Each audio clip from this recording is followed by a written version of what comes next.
Vallabhaneni Vamsi arrest అయిన సంగతి మనందరికీ తెలిసిందే. పాపం అరెస్ట్ అయిన దగ్గర నుంచి కూడా వల్లభనేని వంశీ బెయిల్ తీసుకొని బయటికి రావడానికి విశ్వ ప్రయత్నం చేస్తున్నాడు. కాకపోతే తాజాగా నిన్న కూడా విజయవాడలోని ఎస్సీ, ఎస్టీ కోర్టులో వల్లభనేని వంశీ బెయిల్ కోసం విశ్వ ప్రయత్నం చేసి చివరికి విఫలమయ్యాడు. ఎందుకనంటే నిన్న కూడా ఎస్సీ, ఎస్టీ కోర్టు ఆ బెయిల్ పిటిషన్ కొట్టివేయడం జరిగింది. రీజన్ ఏంటంటే సత్యవర్ధన్ అనే ఒక వ్యక్తిని బెదిరించి, భయపెట్టి, కిడ్నాప్ చేసి కోర్టులో తప్పుడు సాక్ష్యం చెప్పించడమే కాకుండా అటు పోలీసుల్ని, ఇటు కోర్టుని కూడా తప్పుదోవ పట్టించాడనేది ప్రధాన ఆరోపణ.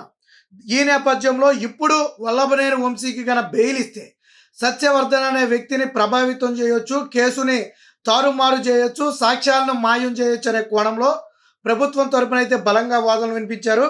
దానితో ఏకీభవించినటువంటి విజయవాడ ఎస్సీ, ఎస్టీ కోర్టు నిన్న వల్లభనేని వంశీ బెయిల్ పిటిషన్ అయితే కొట్టివేస్తూ తీర్పునైతే ఇచ్చింది. దీంతో మరొక్కసారి వల్లభనేని వంశీ ఆశలన్నీ కూడా అడియాసలుగా మాయాయి. పాపం అటుపక్క పోసాని మురళీకృష్ణకైనా ఉపశమనం లభించిందేమో కానీ ఇటుపక్క వల్లభనేని వంశీకి మాత్రం ఉపశమనం లభించటం లేదు. ఎందుకనంటే ఇది ఎస్సీ, ఎస్టీ అట్రాసిటీ కేసుతో పాటు కిడ్నాప్ కేసు. సో కాబట్టి దీని సెక్షన్లన్నీ కూడా కొంచెం కఠినంగా ఉంటాయి. అందులోని ఎస్సీ, ఎస్టీ అట్రాసిటీ కేసు కాబట్టి కొంచెం కేసు అనేది బలంగానే ఉంటుంది. అయితే వల్లభనేని వంశీకి ఇప్పటికే హైకోర్టులో చుక్కెదురైంది. హైకోర్టు కూడా వల్లభనేని వంశీకి బెయిల్ ఇచ్చేందుకు నిరాకరించింది. అంటే విచారణ సమయంలో జోక్యం చేసుకోవడానికి దాదాపుగా హైకోర్టు నిరాకరించింది.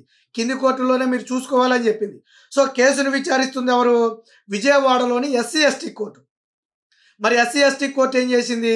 ప్రస్తుతం వల్లభనేని వంశీకి బెయిల్ ఇవ్వాలా వద్దా అనే దాని మీద జరిగిన వాదోపవాదాలు పరిశీలిస్తే ప్రభుత్వం తరపున ఒక వాదన బలంగా పెట్టారు. వల్లభనేని వంశీ అనే వ్యక్తి పలుకుబడి ఉన్నటువంటి వ్యక్తి, రాజకీయ నాయకుడు, గతంలో ఎమ్మెల్యేగా చేసినటువంటి వ్యక్తి. ఇప్పుడు ఆ వ్యక్తికి బెయిల్ ఇస్తే ఆ వ్యక్తి బయటికి వెళితే సత్యవర్ధన్ అనే వ్యక్తికి మరొకసారి ప్రాణహాని ఉంటుంది. ఆ వ్యక్తిని భయపెట్టవచ్చు, బెదిరించవచ్చు, కేసుని తారుమారు చేయొచ్చు.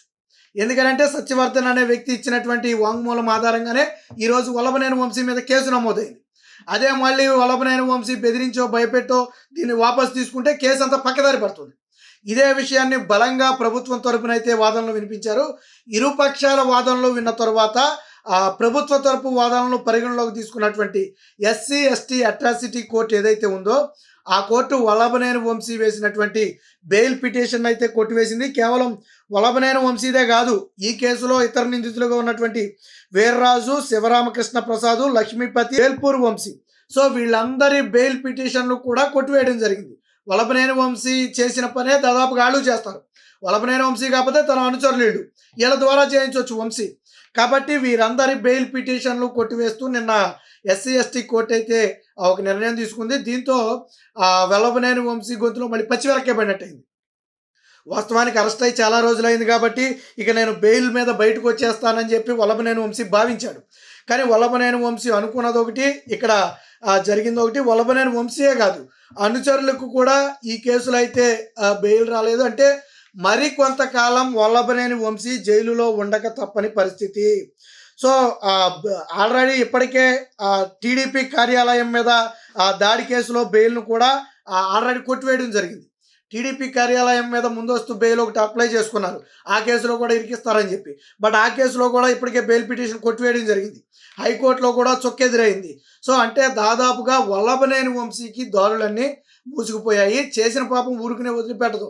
ఆ రోజు వల్లభనేని వంశీ తెలుగుదేశం పార్టీ భిక్షతో ఈరోజు రాజకీయ నాయకుడిగా ఎదిగి నిన్నగాక మొన్నటి వరకు మొన్న 2019 ఎన్నికల్లో కూడా తెలుగుదేశం పార్టీ మద్దతుదారులతో గెలిచి, తెలుగుదేశం పార్టీ సింబల్ మీద గెలిచి, తర్వాత అదే తెలుగుదేశం పార్టీ మీద తీవ్ర స్థాయిలో విమర్శలు చేయడం.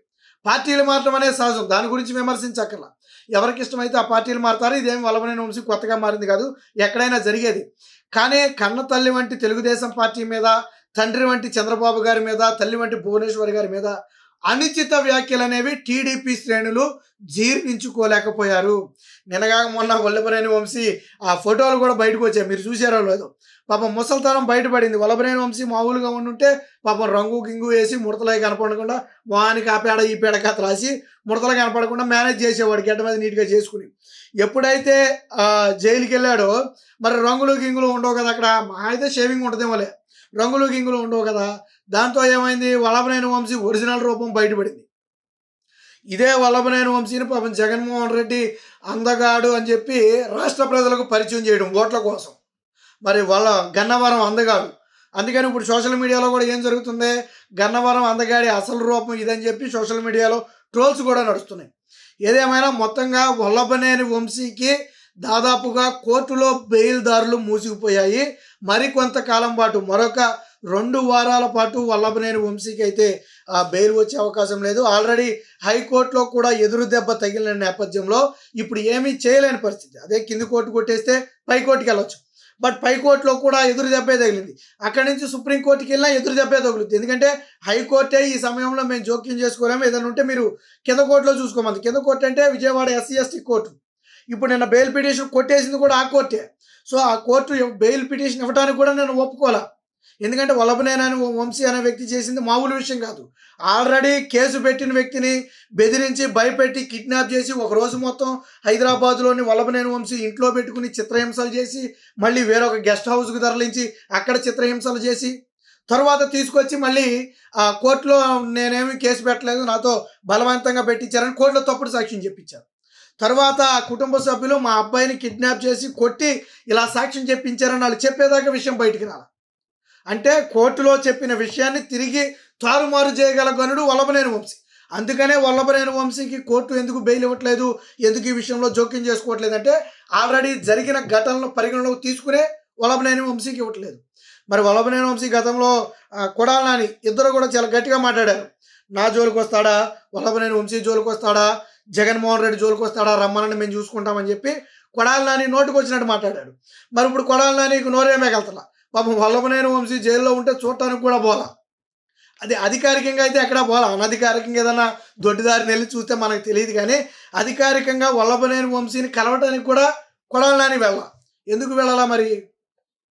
అసలు కొడాలి నానే కదా వల్లభనేని వంశీని ఈ రకంగా చేసి పార్టీ నుంచి బయటికి తీసుకెళ్ళిపోవడమే కాకుండా చంద్రబాబు గారి మీద తీవ్ర విమర్శలు చేయించింది కొడాలి నాని. సో ప్రస్తుతానికి కొడాలి నాని కూడా హాస్పిటల్లో ఉన్నాడు అనుకోండి, అది వేరే విషయం. సరే, ఇప్పుడు హాస్పిటల్లో ఉన్నాడు కాబట్టి కొడాలి నాని గురించి మనం ఎక్కువగా మాట్లాడటం కూడా బాగోదు. కాకపోతే ఆ గ్యాస్ట్రిక్ సమస్యను కొంతమంది అంటున్నారు, లేదు గుండె సమస్య కూడా ఉందని కొంతమంది అంటున్నారు. సరే, విషయం ఏదైనప్పటికీ కూడా అనారోగ్యంతో హైదరాబాద్లోని ఏఐజీ హాస్పిటల్లో చేరినట్టుగా స్వయంగా కొడాలి నానికి చెందినటువంటి అనుచరులే స్వయంగా ఒప్పుకున్నారు. సరే, రేపో మాపో బయటకు వస్తాడు. వచ్చిన తర్వాత ఈ కేసుల విషయంలో అరెస్ట్ కాక తప్పని పరిస్థితి అనుకోండి. ఏది ఏమైనా మరొకసారి అయితే వల్లభనేని వంశీకి బెయిల్ పిటిషన్ విషయంలో చొక్కెదురైంది. ఎంతో ఆశగా బెయిల్ పిటిషన్ వస్తుందని భావించినప్పటికీ నిన్న Vijayawada SC ST court Vallabhaneni వంశీతో పాటు మరొక 4 బెయిల్ పిటిషన్లు మాత్రం పూర్తి స్థాయిలో కొట్టివేసింది. అంటే ఇప్పుడు ప్రస్తుతానికి మళ్ళీ బెయిల్ పిటిషన్ వీళ్ళు వేసుకోవాలన్నా మినిమం సమయం ఉంటుంది. ఒకసారి బెయిల్ పిటిషన్ కొట్టేసిన తర్వాత వెంటనే పిటిషన్ వేయాలంటే కొద్ది సమయం ఉంటుంది. అంటే అట్లీస్ట్ కనీసం నాకు తెలిసి 2 వారాల వరకు వల్లభనేని వంశీకి బెయిల్ దొరికే అవకాశమే లేదు.